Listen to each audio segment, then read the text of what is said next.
Welcome to this video on how to make a habit irresistible, based on Chapter 8 of Atomic Habits, which covers the second law of behavior change. The second law of behavior change is to make it attractive. The more appealing an opportunity is, the more likely it is to become a habit.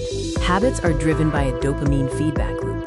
Dopamine plays a key role, released when we anticipate pleasure, not just when we experience it.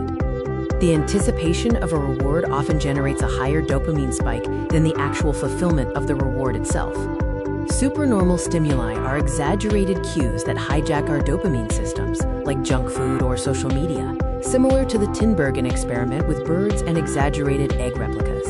Neuroscientists estimate the brain allocates 100% more neurons to wanting or desire than to liking or enjoyment. Desire is what drives behavior.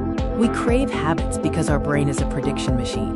Cues become meaningful when the brain assigns a craving based on past experiences, leading to the urge to act. A powerful way to make habits attractive is through temptation bundling, which involves pairing an action you need to do with an action you want to do. The habit stacking and bundling process links a current routine, the trigger, to the discipline, the work, and finally to an indulgence, the reward.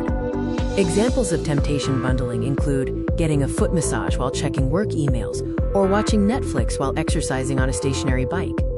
As James Clear states in Atomic Habits, it is the anticipation of a reward, not its fulfillment, that motivates us to take action.